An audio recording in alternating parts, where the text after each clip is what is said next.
Welcome everyone. Thank you for joining us for today's expert webinar titled Risk Management in IT World.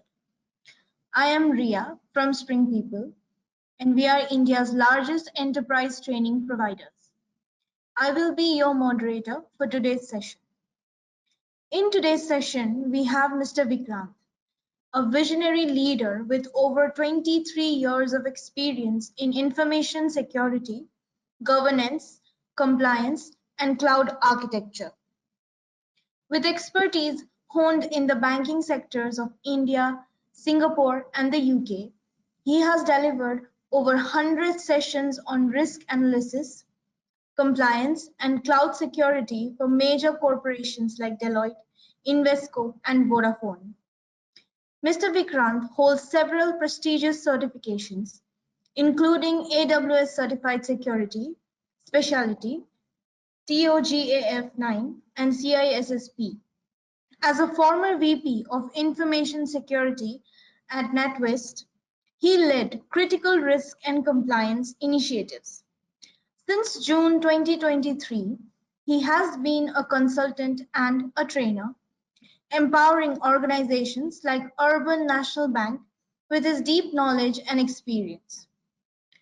In today's webinar, Vikranth Rai will let us know about what is a risk, what are the various types of risk analysis, quantitative and qualitative, risk calculation via practical formula. To all the participants, you can mention your questions in the chat box and it will be answered at the end of the session. Now, without further ado, let's start today's session.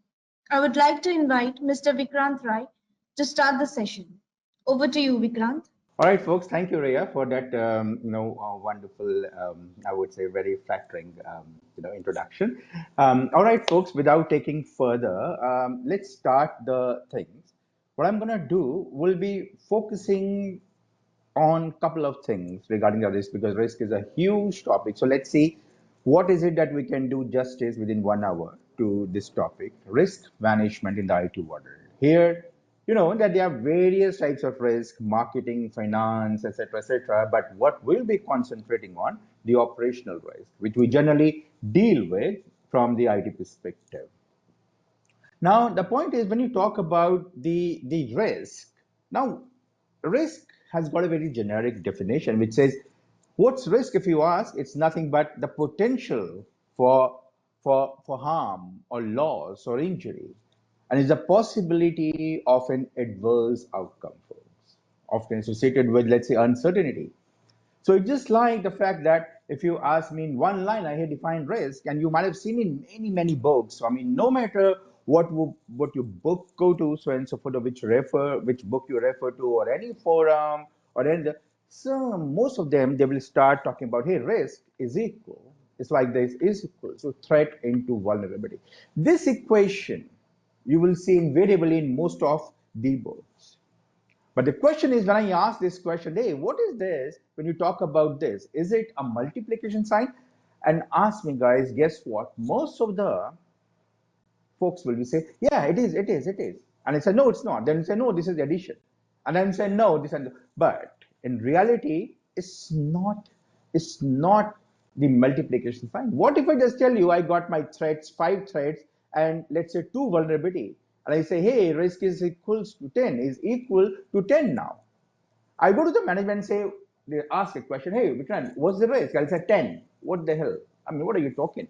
So point is, folks, when you talk about risk and you see this definition, threat and vulnerability, it's nothing but like risk equals to or is function of threats and vulnerability. That's the symbolic meaning of this equation that we generally see in many books, right? Like any book, regardless, yeah.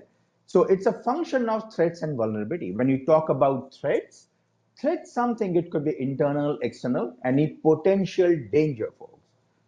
Threat is nothing but any potential danger, right, that can kind of take advantage of vulnerability. Now, what is vulnerability? Vulnerability is nothing but the weakness in your system or the asset or whatever you're trying to save or safeguard from the harms, or whatever the risk analysis you are doing on, that becomes your asset. So anything which has got any asset which has got weakness is like vulnerability. And risk is a function of threats and vulnerability. That means when this threat will take advantage of the vulnerability in your systems or asset, the resultant loss will be the risk. That's the simplest way of putting it.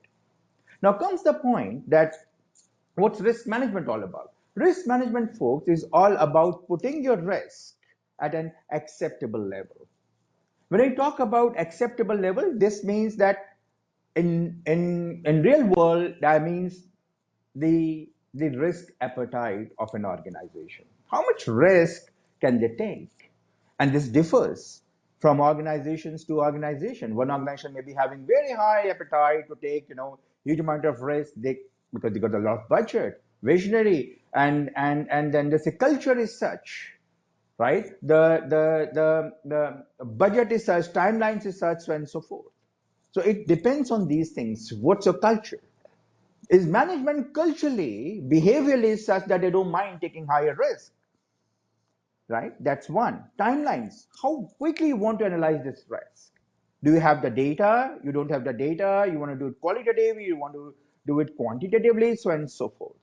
But whatever said and done, risk management is all about whatever the risk you have identified, folks. You need to keep an acceptable level. What's an acceptable level? My risk appetite. Beyond this, I don't want to do anything. I accept those things now. Whatever you have done, you have done. You have brought it down to an acceptable level. That's all right. Don't waste your time, energy, and efforts after that. That's perfectly fine. We'll accept it. Means the management.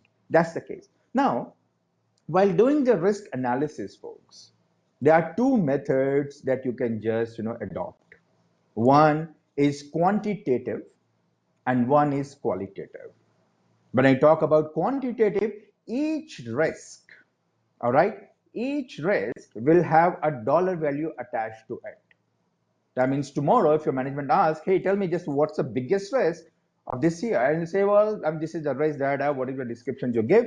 And say, well, the risk for this year is around, let's say, $10,000, $50,000, or whatever. And for that quantitative analysis, you need, I'll come to qualitative a bit later, but let's start with the quantitative. When you talk about the quantitative, you really need to have an understanding of couple of definitions which will help you to kind of analyze this quantitatively. First of all, quantitatively, as I said, requires the dollar value attached to each. And how do we arrive to that dollar value? That's something we'll be talking about, first half here. So when you talk about this quantitative, few definition. Asset is anything which you are trying to protect. It could be a database server, it could be a DNS server, it could be a Win personnel, it could be customer data, anything that you are trying to protect. Building anything, folks. So the valuation of an asset is really, really, really important for quantitative analysis or even qualitative also, because that will tell you that how much loss can you expect. So evaluation is really important for the asset. Sometimes what happens, you may not have the inner capabilities to find out the right value of your asset. For example, customer data. I really don't know. I mean, what is the value of my customer data? Dollar wise, I really don't know. Yeah, people will say, oh, this is confidential. That's a classification. We're talking about what's the dollar value of your customer data. That's it. Now, as I said, you might not have the inner capabilities because that's a long process to get into that. Let's not get into that because 1 hour is really, really not enough for that. But hire the agencies which really have those capabilities. And people generally do that. They hire that, get the valuation done, and then, okay, all right, let's not talk about it. If you have internal capabilities, great. So that's an asset and the asset value of it. The second thing it talks about the vulnerability, which I already touched upon. That simply means it's any I would say weakness in your system. Any weakness, right? It could be procedural weakness, technology weakness, anything, which the threat or attacker or the threat agent will take advantage of. That's vulnerability. And the third one, it talks about threat. Threat is nothing but the potential danger to system or information or the asset you are trying to protect. Don't get too much caught up on threat and threat agent, one and the same thing, right? So anybody who's taking advantage of that vulnerability turns out to be either threat or threat agent. And the next one, it talks about risk. As I said, risk is the likelihood that the threat agent will take advantage of the weakness in my system. Yeah, they will take advantage in my weakness in my system, and the resultant loss will be the risk. And when you talk about exposure, the real terminology for this guy, which is exposure factor percentage. Exposure factor percentage. That means what? Is the amount of weakness in terms of percentage in your system. Is the amount of weakness, yeah, in terms of percentage in your system. For example, let's say my entire database, if I'm under, let's say, PCI DSS compliance, or maybe SOX compliance, or GDPR compliance, so and so forth, my data is only, let's say, 75% encrypted, for example. But what about this 25%? This is exposure factor percentage. So this data, which is not encrypted, despite the fact that I'm under such a heavy regulations like PCI or GDPR, so on and so forth, it's not encrypted. So 25% is my factor exposure factor percentage weakness. And the last one is like countermeasure safeguard, which I just put to kind of mitigate my risk. I use the word mitigate, folks, not remediation, because risk can only be mitigated, it cannot be remediated. Remediated means uprooting it, root cause, and then finish it from the root itself. But that's not possible. That's really, really not possible, folks, in case of risk, because we always mitigate. Why? Because risk, as I said, is a function of threat and vulnerability. If I want to reduce risk, the only thing I can reduce is vulnerability. People ask, why not threat? Because threat might not be in your hand. It might be external. Can you really stop, attackers from attacking? No, I can't. But what you can do potentially is like, I can check, is my system vulnerable to such attacks and so forth? And I can take care of that. That's why we take care of the vulnerability, because threat could be any. There could be zero-day attack, zero-day threats, and so forth, where you have no idea that was the threat all about, so and so forth. That's why we always mitigate the risk. We do not remediate the risk. Okay, that's the case. So that's one thing you need to be aware of. So risk cannot be, completely, mitigated. We cannot do that. It's all about just the mitigation. Okay, so that's there, and then okay, that's there. Now comes the point, folks. When you talk about this part, which is typically around, yeah, next thing, analysis. So when you talk about analysis, as I said, two types of analysis: quantitative and qualitative. An analysis is all about the fact that find out the risk and then try to mitigate that and keep it at an acceptable level. You have got two ways to analyze the risk. Is it high, medium, or low kind of thing? I mean, what's the classification of the risk? Because your dollar value, we'll talk about that in terms of quantitative, and then I'll come to qualitative later, where you just gave high, medium, low kind of classification. Now, when you talk about the goal of the risk analysis is all about keeping it at your acceptable level. That's the whole goal of my risk analysis. Okay. And then this one, quantitative, qualitative. So when you go for quantitative, let's understand what are the scenarios that you will get, or you will get into quantitative analysis. First of all, this is objective in nature. And when you have data available which speaks for itself, yeah, and then the point is that when you really want that each risk should have my dollar value attached to it. Anytime somebody asks, what's this risk all about? How risky it is? We just give them the dollar value. This risk is worth whatever, X dollar, so on and so forth. And for that, you need some formula. And those formulae will be based on what we just learned on this slide.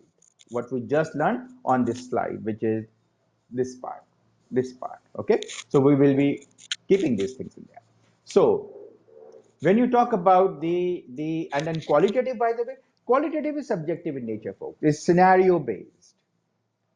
Yeah, and then it doesn't assign the dollar value. What it does at high, medium, low kind of risk.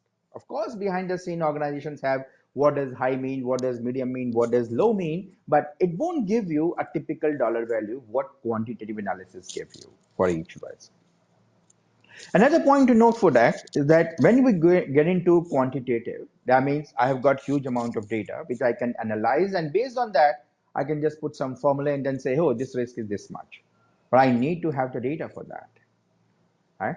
And in qualitative, when I don't have huge timelines, that means very tight timelines when I have.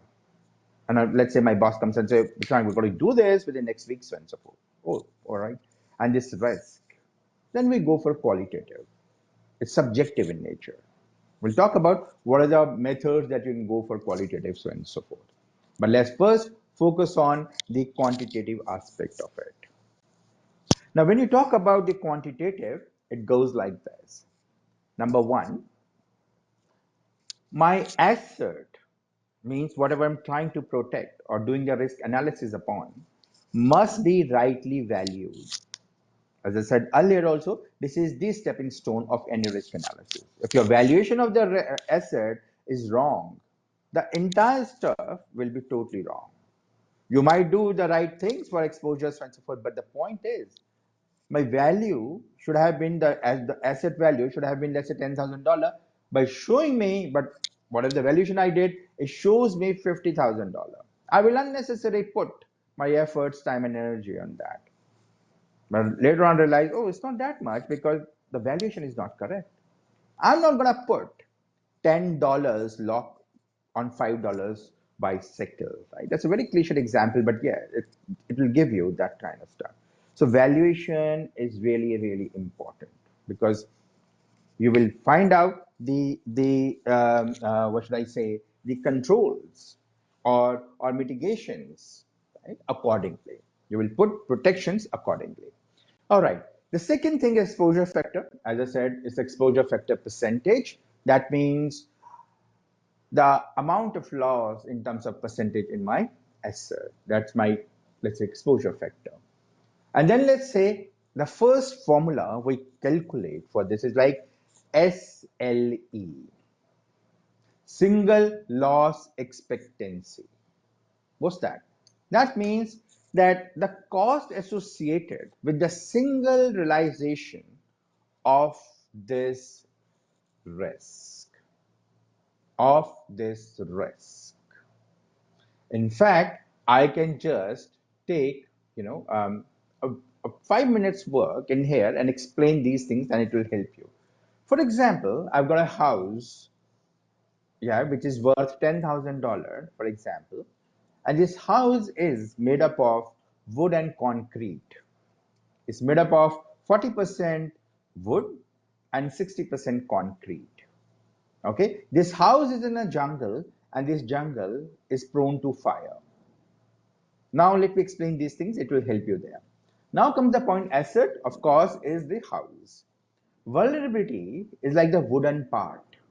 Yeah, the wooden part out of it. Threat, the fire, or the person who will set my house on fire, it will be threat agents and so forth. Exposure factor percentage here is 40% because that's the weakness, amount of weakness in my house, which is 40% wooden part. Risk, once someone takes advantage of this vulnerability in my house, the resultant loss will be risk. Safeguard or countermeasures, I can put any, folks, right? I can just make it full concrete. I'll talk about how do we handle the risk. Then I can use insurance. I can use sprinklers fire extinguisher, etc., etc. I can just do those. So just to set the context, keep these things in mind there. And then coming back in here, the first thing we talk about is SLE, single loss expectancy.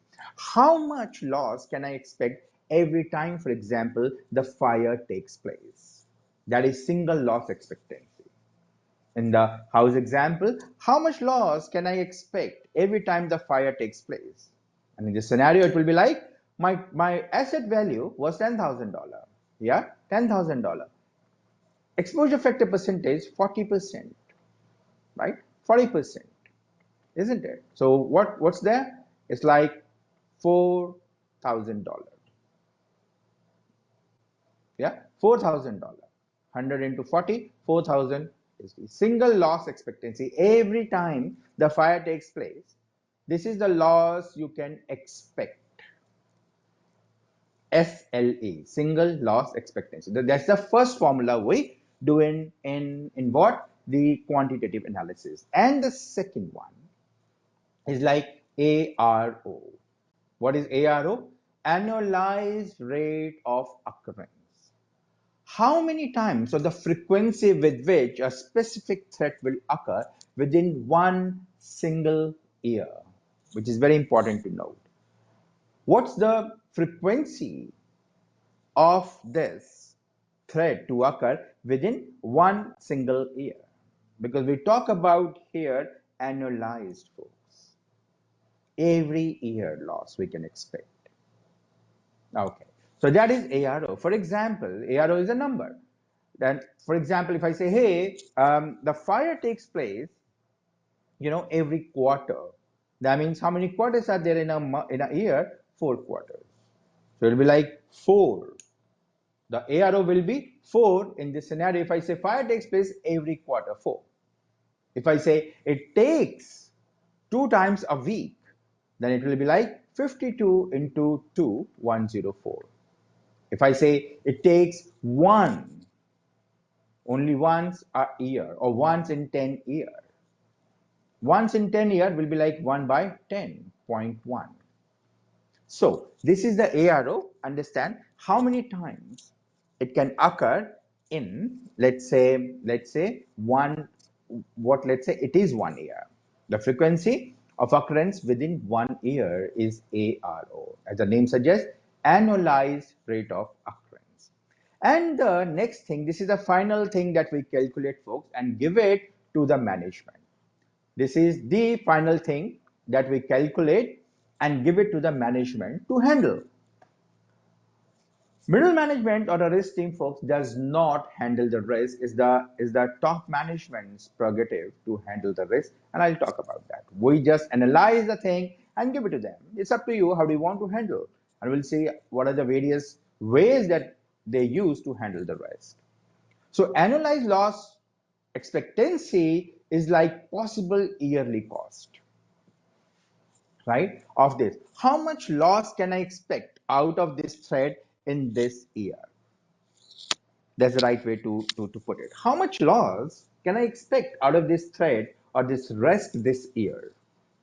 That is annualized loss expectancy. How do we do it? This is the second formula.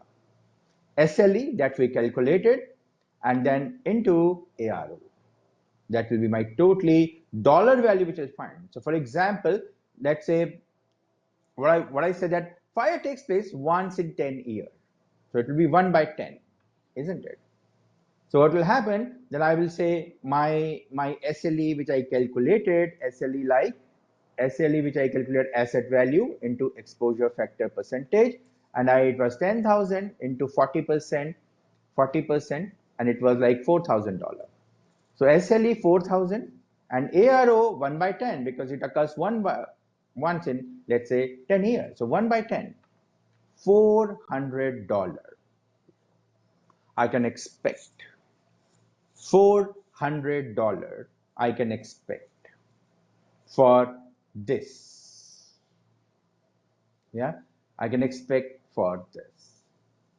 That's the case. So this is like in this year for this particular threat or for this particular risk is worth $400. And similarly, there would be other threats, other risks, so and so forth, which you will be, of course, calculating separately, so and so forth. And then the management might ask departments A, B, C, D, E, give me your top 10 or top 5, the risk. You will present those risks, top 10 risks, means the higher value risks. You will give that, and they might take 10% or 15% of it as reserve to deal with any exigency. That's how the budget or forecasting or reserves are done to deal with any risk, if it occurs. And so you give the ALE. If at all you are doing what? The quantitative risk analysis. That's how it's done big time. Okay. So this is quite important. And then annual cost of safeguard. That means whatever you are trying to do, whatever the safeguard you are taking, how much money you are giving them annually. That's like your annual cost of safeguard that you just take. All right. Okay. So, but this is the main thing. Now comes the point, folks, that when you talk about, it might range from zero, but we don't use zero. Why? Because the point is, if I take, let's say, ALE, if I take ALE, folks, as SLE into ARO, and let's say the fire never took place in the last 15 years. People might say, okay, let's take zero. If I take zero, my ALE itself becomes zero. Anything multiplied with zero becomes zero. So my ALE becomes zero. That means what? That indicates this risk doesn't exist. But in reality, that's not true.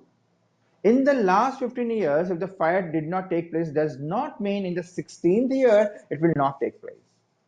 So point is that while calculating the ARO, we should never keep it as zero. Right? You need to use some formula, which so you may use the qualitative approach here, which I'll talk about. Because in real world, what we do the hybrid approach, quantitative, qualitative. If you have the data available for the last 15 years, right? I mean, if it took place or not, so and so forth, then you can just think maybe the average or some probability, so and so forth. But here, it did not take place. I'm out of data. What do I do? Oh, qualitative approach. Call the expert, take your guesswork, do it scenario based, so and so forth. So it could be like, maybe we commonly agree, let's do one thing. Let's, in the last 10 years, it didn't happen. Okay, let's take 1 by 10, for example. That's how we generally, that's the approach that people can take. Okay. So this is typically like your folks, the quantitative aspect of it. Now, while dealing with it, yeah, that's there, which I just talked about. Now, look at this simple problem. So you have this server, encrypted data, and the value is, let's say, and then exposure factor, and then ARO 10%, means once fire 1 in a year, 1 in 10 years or whatever, 10%. So 6,000 into 5, 50%, 3,000, and 3,000, 10% of 3,000, it's like $300. There's the ALE for this, the one which I also talked about. Okay, so this is your ALE which you pass on to the management. Now comes the point which is typically qualitative analysis. Qualitative analysis, folks, that means what? That means I really don't have data, because quantitative requires data. I need that SLE. I need to have the right value asset, how many times it occurred, etc., etc. Exposure factor percentage, everything I need to have, huge amount of data. Analyze that sensor. What if I don't? And I don't have the time to even analyze the things if at all I have, for example. And I need these quick solutions quickly. Then comes, folks, qualitative approach. In qualitative approach, this is typically around based on techniques like judgment, best practices, so and so forth. Yeah, best practices, intuitions, so and so forth. Yeah, that's how. And experience. Yeah, these are the things. And where you talk about things like Delphi approach. So when you talk about Delphi approach, what's that? That simply says that I would take few people, okay, to the conference room or wherever I want to deal with, and then give them the scenarios separately and ask them to write their genuine opinion about this risk. Is it medium, high, or low kind of thing? And their opinions will be kept absolutely anonymous. Anonymity is really, really important in Delphi. Because why? Because of the simple fact, we don't want that Mr. B or Miss B should be changing his or her opinion just because they happen to see what Mr. A or Miss B wrote. So we just want to deal with that and then keep it quite anonymous. Then conclusively, we say, all right, we commonly agree that this is either high or medium or low kind of risk. This high, medium, low kind of risk, folks, these are the qualitative approach, I mean, classification of the risk that may change from organization to organization. In your organizations, it could be like, hey, important, significant, or whatever, major, so and so forth, right? Based on whatever the stuff that we are using internally. And of course, behind the scene, there would be a dollar value to that, of course, in that. So you'll say anything which is $100 or $1,000 is just like major. Anything with a $50,000, it could be like you can say significant. Anything which is $10,000 is low, for example, or let's say just important, right? So and so, or minor, or whatever. Classification keeps changing from organization to organization. So if Delphi say that for us, it's major, and then say, okay, great.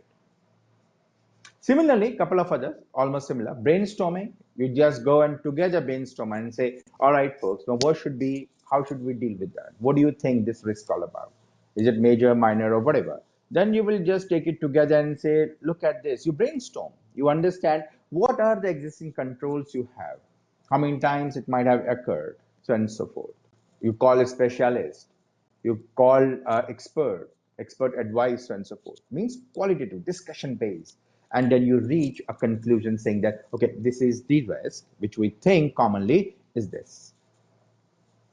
Storyboarding, similar that we do in, like, you give them the story and then, talk about that. Focus group, that we generally call the focus group, the people who are the ones who really can give you right inputs. Survey, you give the surveys or the questionnaire to the people, and then whose opinions matter, and then based on that you will analyze and find out, hey, if this is like what sort of risk is this, high, medium, low, whatever. Checklist, you check that what is the stuff you already have, the kind of controls existing, and so forth. One-to-one meetings, who are the ones who really can, right? Who are the one who really can give me the right opinion about it. For example, most of the time in IT world, you just find out maybe from someone from business community can tell me, what if we don't have this information? What if the system is down? What if our data is breached out, and so forth? What could be the outcome of it? What could be the effect of it? Who can tell me that? Maybe from the business community. So I'll just say, knock, knock, business community, need your help. Let's do one-to-one meetings. And then interviews, of course, whosoever you need, right? You can interview. So these are just few techniques that you use in qualitative approach. And in real world, as I said, we use hybrid. For example, in hybrid, for example, you are doing the quantitative analysis, but for ARO, for example, you don't know what's the value of ARO. Like, for example, the fire never took place or the breach never happened in the last 15 years. What should be the value of ARO? You can use any of these techniques. You can use focus group, brainstorming, whatever. And then you come up with this. Yeah, so that's how this real world happens in terms of quantitative and qualitative approach. Once you have done that, folks, yeah, this is just a comparison which I just talked about. Once you have done that, for example, and in real world, of course, we do the hybrid approach. That's the real world approach always. Now, point is, once you have done what you do, you just present the case to the top management. Okay, you present the case to the top management. I'm sure you would be having risk boards, would be having internal meetings, and so forth. to go and represent your case that we have analyzed and look at this. For us, this risk is worth this much, etc., etc., etc. If you use qualitative, it could be high, medium, low kind of thing, or what is the classification the organization is already using. If it's quantitative, a dollar value. Now it's up to the management. When I say management, it generally represent the top management. CTO level, CISOs, and so forth. They are the ones who would be taking care of this. How do we handle the risk? And there are a couple of ways. Generally, these are the ways which are used, like transferring. Second, terminate, take measures, or accept the loss. What does each mean?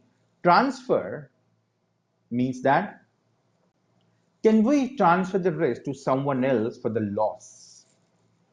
An example could be like insurance or cyber insurance or whatever. Something happens, well, they will be dealing with the loss kind of thing. So this could be the approach in there. Second way is terminate the risk activity. Means terminate, or it's also known as avoid. This is transference. The second way they can handle the risk is avoid or avoidance. That means if I present the case to them, and then they find out, my God, this is beyond our risk appetite. For example, let's say they say that, okay, tell us how much risk it is to put your sensitive data on the cloud because it's huge. But let's see how risky this activity is in case tomorrow we choose to put the data on public cloud. Let's see, and you analyze the risk, take all the pros and cons into consideration, and you find out that this risk is probably $500,000, for example. And then the management may say, no, that's rather risky approach for us. That's rather risky for us, and that's beyond our risk appetite. That's simply beyond the risk appetite. Let's do one thing. Let's terminate this activity. Avoid this. Let's not put the data on the cloud. Forget it. Terminate this activity. That's like dealing with the risk. That's also handling the risk. How did I handle? Of course, we analyzed. But the point is, we realize it's way beyond our risk appetite. So forget it. Don't do it. Don't do that activity. Terminate it. That's another approach. The third one comes like measure, which you also known as take actions or mitigate to the extent bring it down to an acceptable level. For example, let's continue with this example, the cloud one. One way you are saying avoid this, but let's say there is a mandate that you must go on cloud by next 2 years or next year, for example. If that's the mandate, the organization says, no, you must try to mitigate it now. Then you take action and say, even if you're putting in the cloud, let's say, I mean, how can I bring it to the to kind of bring to my acceptable level? We'll have to take a lot of security measures on that, a lot of contractual, a lot of technical controls, this control, that control, need to make my people aware of this, um, awareness of the cloud, educations, etc., on that, training, etc. And then we can think we have brought it down to that level. So you take measures on that, you mitigate that, and try to bring it to an acceptable level. That's like mitigation. And then the fourth one is like, totally accept the loss. You accept the loss because means here the management decides not to put your time, energy, and effort on it, will accept it the way it is. Forget it, don't do anything. There could be two scenarios for this. Number one, the risk itself is within your acceptable level. Means it's not something which is very low level risk, low probability, and low, I would say, the impact. So forget it. It's a very small risk. So don't do anything. It's already within our risk appetite. So accept the risk. That's fine. Let's accept the risk. And then another approach could be like when the cost of mitigation is higher than the loss itself. Okay, when the cost of the mitigation is higher than the loss itself. Example which I said, the $10 lock to safeguard $5 bicycle. So what you say? Don't do anything. accept it, because the cost of safeguard is rather high. So it's okay, let's accept it. That's the thing. So acceptance comes in two ways. There's one other approach, folks, which is considered to be a very bad approach, but many organizations do it, but shouldn't be doing. And that's called risk rejection. Risk rejection. Risk rejection. They reject. There's the fifth approach, which is absolutely pathetic. That should be something unprofessional and then not the right way to deal. No due care, due diligence on that. Lack of due care and due diligence. That means what? For example, it's like organizations don't accept, they always are in denial mode. They don't even acknowledge that risk exists. They don't even acknowledge that the risk exists, and they hope that they don't fall victim of it. For example, let's say their data center is in the coastal area and the area keeps flooding. They simply say, we hope that our data center will not be affected adversely ever. We hope. So they don't even acknowledge it as a risk. They don't even acknowledge it as a risk. And that's the point. And that's the point, folks. That means this is the case, this is risk rejection, which is a very, very bad way to handle the risk. Okay, that's how. Residual risk, as I said, anything which remains there even after put your control, that's residual, means remaining risk, which management decided to kind of accept rather reject, because risk cannot be 100% done with. We cannot remediate, we only mitigate. So whatever the risk which is left even after putting the controls, where you stop and say, okay, not after that, it's done, you have already brought it down to our acceptable level, great, nothing doing is perfectly fine, we'll take care of it, let's not waste time energy on it. That is the residual risk. Even after you put the things. And how do we do it? So when you take the risk and you say, first thing, is it my acceptable level? The answer is yes, accept.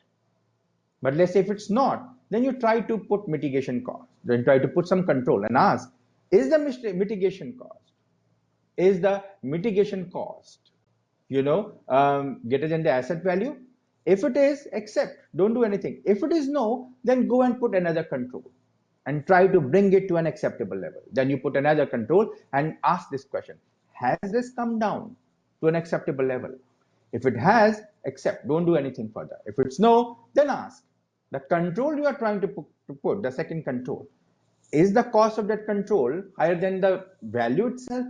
Yes, don't do anything. But if it no, put another one, so on and so forth. So it's a loop kind of thing where you try to put controls to an extent that it has brought down to an acceptable level. Once it has, then don't do anything. Residual risk is accepted, don't do anything on that. Means the leftover risk after putting the controls. Yeah? That's the case. So that's typically like your residual risk. And then there are few risk framework, folks, which you can customize as per your organizations and so forth. Few risk frameworks.